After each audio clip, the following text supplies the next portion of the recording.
Annie a d'un coup remarqué un homme qui se posait derrière elle, faisant son cœur tomber. Son nom était Paul, un étudiant à Harvard.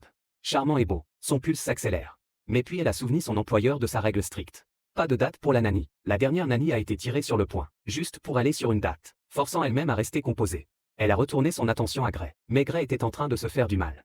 De refuser de manger, de résister à se dresser, et de faire de la bâtarde une bataille. Annie avait tout fait, préparant un déjeuner français. Seulement pour accidemment tomber sur le plat, en se faisant attraper.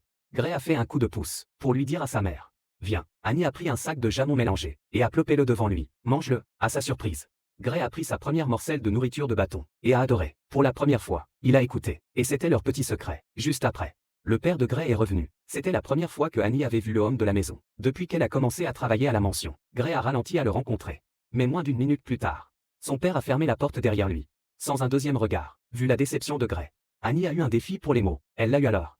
Malgré sa vie privilégiée, Gray n'avait jamais vraiment reçu l'attention de ses parents. Ils étaient toujours collés à leur téléphone, enchaînés dans leur propre monde, laissant Annie pour le ramener à même les parties de costumes les plus fanciées. Et c'est ainsi que elle et Gray ont fini de courir à Paul dans l'élévateur. Plus tard, les parents de Gray ont encore eu des disputes. Annie a rapidement envoûté lui dans sa chambre, en mettant un tentacle de Makessift pour le protéger de leurs mots fous.